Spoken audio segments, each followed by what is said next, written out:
What's up, guys? Matthew Matspals, and today we've got the top 7 favorite bays from CBT36. This is top 7 because there's 7 that particularly stood out to me. There's a couple other ones I liked, but I think I've talked about them before because they've been used. These combos have been used before. A couple people that kind of keep their combos consistent. Well, one of them is on the list, but the rest of them aren't. And the one on the list is my own. At number 7, really number 1, but at number 7. Just want to talk about this bay more because I really liked it. So I ran this in 33 and 34. I ran an attack bay in 35, and I think I lost round 1. I think. And then I went back to this one and won. I love it. It's awesome. Small defense bay. Genbul's got really good defense, but also really good stamina. CS is the same way. It doesn't have as much defense as some of the other river tips, but it's gotten way more stamina than them. And it could stand up to the other bays in the tournament that had stamina.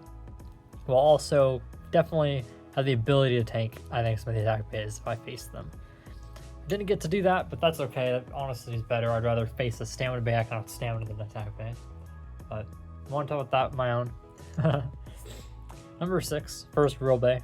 We have Ton with Killerkin GB145 WD. This felt like a blast from the past, back into the old CBTs from pre-2020, where 0G was really common, used a lot, and had some stamina bays. I remember, I know there was some Killerkin bays that were used. I know Deuster used, Genbul as well with stamina bottom. But I think this bay was really cool. One of my favorite parts, as always, with bays is specifically what clear wheel or metal wheel, if it's 0G, is used. And I love this Killerkin. This is one of my favorite metal wheels. So anytime I get the chance to use it, especially on a classic stamina bay like this, I'm all for it. Not on the list, but I did also like being able to make this green, it was Wyvern Killerkin from Dancing Foxfire. Thought that was pretty cool. Didn't quite make the list. I like this Killerkin a little bit more. It hits the nostalgia for me. Next, we got a Kai Youngblader with Duo Wolf Metal Face, S130 SWD. This combo really got on here because SWD was really interesting, and it ended up working pretty well. I wasn't sure about it because SWD is considered behind. There is something stuck here. Okay, I got whatever it is out, I think. You could see that one clearly with how close the bay is. Oh wait, is there still something there? Or is it just me? No, that's just me. Okay. I did like being able to pair this wolf face bolt with the blue, and that looks really nice, but really SWD is just a different part that's not used all the time. And it's not considered as good as W2D or WD or EWD, but it ended up working pretty well. Kai Youngblader got to the finals. Yeah, this is a pretty neat combo. Wanted to talk about it.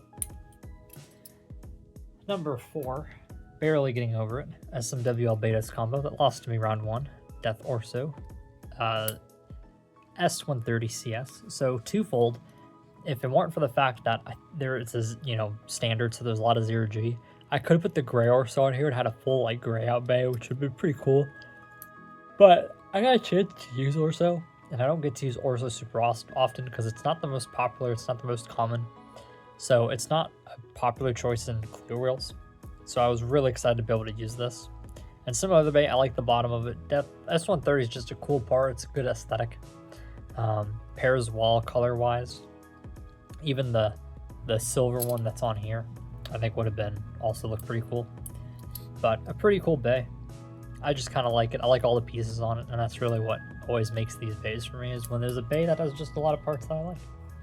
So number 3, we have Ethan Kalbeck with Duo Capricorn, Left Wing 160 Metal Spike. This is like a kind of quasi 4D GOAT combo, not entirely, because the GOAT uses flame, and Duo is definitely not flame. Duo hangs down, as you can see, while flame is elevated a bit. So not quite the same, but it was still similar. Still used the GOAT, the true GOAT clear wheel, the Grand Capricorn one. Had the metal spike on it. Sadly, this bay got its ass handed to it by Double Battle Bros, who with not even crazy speed just sent it flying. Maybe in another tournament, it would get a better opportunity, or maybe something similar in 4D with a different fusion wheel. Technically speaking, I don't think Duo would be too broken for 4D, but I kind of just keep the for the most part, the general rule set that the formats have. Duo is clearly the best of the 4D wheels. In a CBT setting, though, not everybody can get Duo. So in an actual tournament, everybody could just bring Duo. That's not the case on a CBT. I think it could be fine, especially because Flash is dominated. Maybe in the future, but you know, something similar that's not Duo and 4D maybe it'd work a bit better. But I appreciate the quasi goat combo. Number 2, we've got In Touch and Assault Bull. At first, I went back and forth when I was making this because I originally had, I think, a yellow GB145. And then with this, I got down to this bay, tons. I was like, oh, let me put the yellow one on there, put the black one on here, take apart as little bays as possible. So I put that one, did the RS. I went orange with Bull. I don't think there's really any other, well, I guess there's the Capricorn, but there wasn't really much else orange. The whole reason for the other Bull is I think it looked really good with Scythe, and also if a bunch of people want Bull, I'm not stuck with only being able to give them this Bull or Midnight Bull, or the 2-pack version, which is still, you know, the same color. That was really the big gripe. I do love the orange on Bull, so, you know, easy decision to go that direction. But what really made this combo stand out is its performance in the tournament.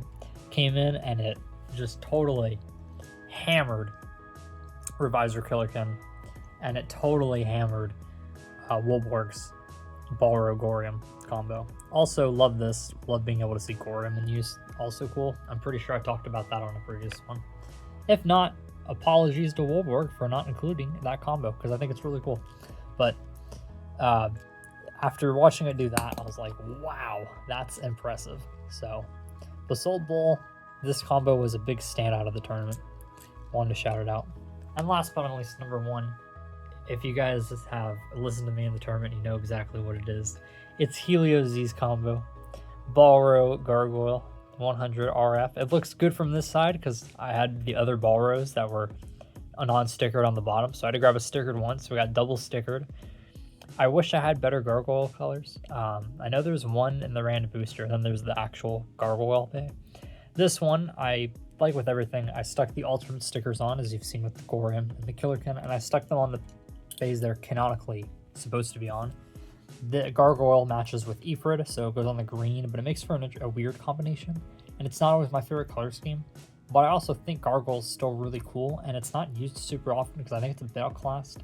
Helio said you just wanted to use it because he has it, but all the same, it's a really cool piece, and I was really happy to be able to use it because basically nobody does. And I don't have this base stock either, and pairing the orange and white with either the pink or with the, because I do have all the pink bottom, by the way, or the dark red, you know, it kind of looks a little, I guess, awkward, especially the green face bolt. So it's not a bay, and I have to make it as a combo. So it's not a bay I use too often because of that. You know, I can put the Saruman I've got together, put this bay back in front. I can put the Saruman and the Garago together pretty easily, even if I take something apart. I could technically do this with this one, but I would need an archer, an extra archer. I guess I do have the archery for it I could use, but you know, it's not a bay I keep together. It's not a bay I have stock, and I don't have a custom one I've kept together, so it's not a part I get to use much, and I was really excited to use this. Helio almost was able to beat Genbul, but it wasn't quite. Not my Genbul, the other Genbul. Not quite enough. But it was still a really cool combo. Really glad Helio used it, especially because Helio is known to use E230, which I hate. So seeing him go for a combo of pieces I really like was awesome. I love to see it. So tell me what combos you guys like that weren't your own in the comments below. I think overall, like, I don't have any complaints with the combos, but these are just ones that stood out to me that I really like for different reasons. Most of them are just, I like the pieces, but, you know, if you've got some that really stood out to you that you thought were cool, put them in the comments below. And yeah, can't wait for the next one. It'll be limited. Who knows when, I don't know, but limited is next. There's a bit of weight off my shoulders having won all of the formats now, but there's also a bit of weight knowing that I gotta keep up what I'm doing, you know, because I always want to do good. I don't want to fall into Ethan, where I lose first round every time. RIP Ethan.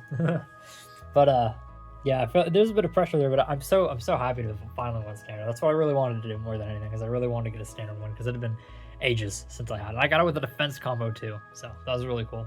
I'm not a defense guy, but I've been trying to use some defense recently. You know, I tried the Gravity Destroyer combo limited. It's finally able to bring defense to the championship. even though it's kind of with my stamina, not my defense. But yeah, hope you guys enjoyed. Remember to like, comment, subscribe, and I'll see you guys later.